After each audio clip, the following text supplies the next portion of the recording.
ಗೌರೀಶ್ ಅಂತ. U P S C ಎಕ್ಸಾಮಲ್ಲಿ we most focus on IAS, IPS, IRS ಈ ಥರ. But there are 10 to 15 more services. One.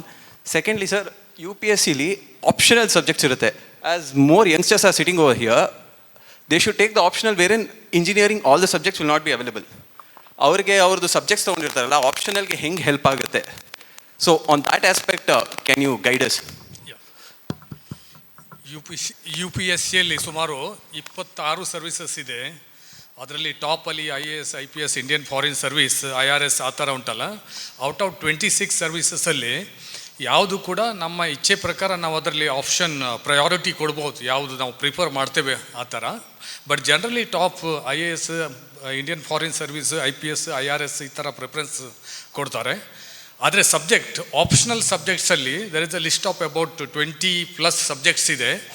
ಯಾವುದಾದ್ರು ಒಂದು ಆಪ್ಷನಲ್ ಸಬ್ಜೆಕ್ಟ್ ತಗೊಳ್ಬೇಕಾಗ್ತದೆ ಲಿಸ್ಟಲ್ಲಿ ಇರುವಂಥ ಸಬ್ಜೆಕ್ಟ್. ಅದರಲ್ಲಿ ಕಾಮನ್ ಸಬ್ಜೆಕ್ಟ್ಸ್ ಎಲ್ಲ ಎಂಜಿನಿಯರಿಂಗ್ ಸಬ್ಜೆಕ್ಟ್ಸ್ ಕೂಡ ಇದೆ, ಮೆಡಿಕಲ್ ಸೈನ್ಸ್ ಕೂಡ ಇದೆ, ನಮ್ಮದು arts subjects, sociology, economics, history, public administration, ಅದೇ ಥರನೇ science, basic sciences, physics, chemistry, maths ಆ ಥರ ಉಂಟಲ್ಲ.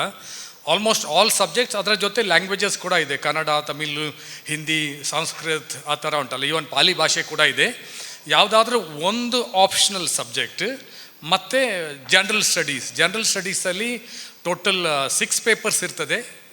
6 ಪೇಪರ್ಸ್, ಆಪ್ಷನಲ್ಲಿ 2 ಪೇಪರ್ಸು ಆ ಥರ ಮೇನ್ ಎಕ್ಸಾಮಿನೇಷನ್ ಇರ್ತದೆ. ಅದೇ ಪ್ರಿಲಿಮಿನರಿ ಎಕ್ಸಾಮಿನೇಷನಲ್ಲಿ ಕೇವಲ ಜನರಲ್ ಸ್ಟಡೀಸ್ ಮಾತ್ರ ಇರ್ತದೆ. ಜನರಲ್ ಸ್ಟಡೀಸಲ್ಲಿ it is a comprehensive syllabus. ಅದರಲ್ಲಿ ಎಲ್ಲ ಸಬ್ಜೆಕ್ಟ್ಸ್ ಕೂಡ ಒಳಗೊಂಡಿರ್ತವೆ, including history, constitution of India, then current affairs, sports, international affairs. ಅದರ ಜೊತೆಗೇ ಹಿಸ್ಟ್ರಿ ಜೊತೆಗೇ ವರ್ಲ್ಡ್ ಹಿಸ್ಟ್ರಿ ಕೂಡ ಇರ್ತದೆ, ಇಕನಾಮಿಕ್ಸ್ ಕೂಡ ಇರ್ತದೆ, ಡೆವಲಪ್ಮೆಂಟಲ್ ಆಸ್ಪೆಕ್ಟ್ಸ್ ಕೂಡ ಇರ್ತದೆ, ಆರ್ಟ್ ಕೂಡ ಇರ್ತದೆ, ಕಲ್ಚರ್ ಕೂಡ ಇರ್ತದೆ. Everything it contains entire gamut of the subjects. ಅದರ ಬಗ್ಗೆ ಆಳವಾಗಿ ಸ್ಟಡಿ ಮಾಡುವಂಥದ್ದು ಅಗತ್ಯ ಇದೆ to face the preliminary examination. ನೀವು whatever you prepare for the preliminary examination, that will be equally useful for the main examination. ಅಲ್ಲಿ 2/3 of the weight will go for the main general studies, 1/3 will go for the optional subject. Optional ನಾನು ಹೇಳಿದಾಗೆ any one subject. ನೀವು ಯಾವ ಸಬ್ಜೆಕ್ಟನ್ನು ಗ್ರ್ಯಾಜುಯೇಷನಲ್ಲಿ, post ಗ್ರ್ಯಾಜುಯೇಷನಲ್ಲಿ study ಮಾಡಿದಿರೋ that subject you can use, because you already have the depth in that subject. ಅಥವಾ ನಿಮ್ಮದು engineering subject ಇರ್ಬೋದು, ಅಥವಾ ಸೈನ್ಸ್ ಸಬ್ಜೆಕ್ಟ್ ಇರ್ಬೋದು, ಅಥವಾ ಮ್ಯಾಥ್ಸ್ ಇರ್ಬೋದು. If you find that subject is very difficult to prepare for the civil services, you have the option of going for the social sciences, including or the languages ಕೂಡ ಹೋಗ್ಬೋದು. ಅದು anthropology ಇರ್ಬೋದು, history ಇರ್ಬೋದು, commerce ಇರ್ಬೋದು, political science ಇರ್ಬೋದು, ಅಥವಾ ಯಾವುದೇ subject within the ಲಿಸ್ಟಲ್ಲಿದೆ. You can start approach. The word of caution is that ನೀವು ಸ್ಟಡಿ ಮಾಡಿದ ಸಬ್ಜೆಕ್ಟನ್ನು ಆಪ್ಷನಲ್ಲಿ ತಗೊಂಡ್ರೆ ಅತಿ ಉತ್ತಮ.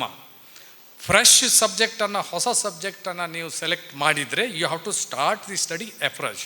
But the word of caution I mean to say that optional ಸಬ್ಜೆಕ್ಟಲ್ಲಿ ಒಂದು ಪೋಸ್ಟ್ ಗ್ರ್ಯಾಜುಯೇಟ್ ಲೆವೆಲಿನ ನಾಲೆಜ್ ಇರುವಂಥದ್ದು ಅತಿ ಅವಶ್ಯಕ. ಬೇರೆ ಎಲ್ಲ ಜನರಲ್ ಸ್ಟಡೀಸಲ್ಲಿ everything under the sun is included, but you need to focus on the syllabus, what is mention in the syllabus, and develop it. And ಪ್ರಯತ್ನ ಪಟ್ಟರೆ, ಚೆನ್ನಾಗಿ ಓದಿದರೆ everything is possible. I think I answered your question. Thank you.